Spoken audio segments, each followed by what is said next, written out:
On se trouve présentement dans Annecy-Cartierville. Et ce que vous voyez, ce sont les nouvelles habitations modulaires. On va pouvoir accueillir au cours des prochains jours une trentaine de personnes ici. Il y a très peu de ressources en nord de l'île pour les personnes en situation d'itinérance. Puis souvent, c'est des gens qui sont ancrés dans le secteur. Je peux vous montrer ma chambre modèle qui est ici. Une chambre décorée, il n'y a pas de problème.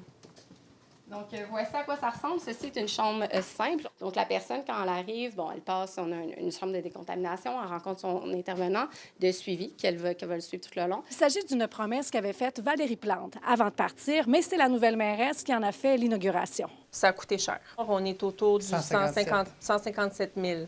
Oui, Ouais. mais il faut revoir le modèle. Et pas parce que une tente roulotte n'est pas digne. On va vous le dire, les gens qui sont dans la rue, ils vont le prendre parce que c'est ça qu'il y a. Mais est-ce que c'est ça qu'ils veulent? C'est ça digne, toi? C'est mieux qu'être dans une tente. Ça fait longtemps qu'il fait froid en ce moment. Il y a beaucoup de gens qui ont des besoins. Puis c'est une transition. Donc, c'est sûr que c'est pas à long terme. Je suis contente de vous voir les trois ce matin réunis parce que j'ai essayé d'avoir des réponses concernant 250 lits au centre-ville qui sont là, disponibles, chauffés, puis on fait rien, puis on développe du modulaire. Qu'est-ce qu'on va faire avec ça? Moi, je ne peux pas ouvrir 250 lits demain matin comme ça si je n'ai pas l'accompagnement qui est nécessaire. Alors, vous nous avez mis au courant effectivement de ça. On a travaillé avec le milieu, avec le service de santé pour s'assurer de voir tous les sites potentiels qu'on peut ouvrir. Nous, on s'était engagé à faire 500 lits de plus en termes de halte chaleur.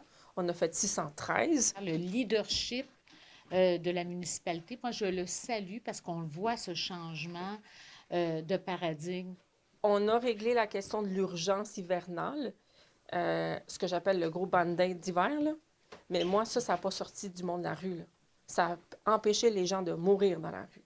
Aujourd'hui, mon objectif, c'est maintenant comment je sors les personnes d'itinérance de la rue. Avec la ministre de l'Habitation, Caroline Proulx, je suis aussi revenue sur cette histoire de cette année dont on a augmenté le loyer de 600 $.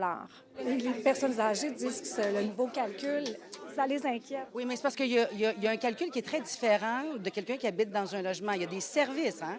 Pour certaines personnes plus âgées, il y a des services.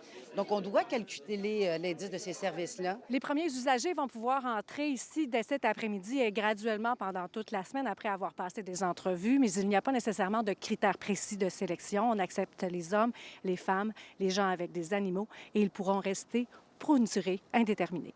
À Montréal, Véronique Dubé pour Nouveau Info.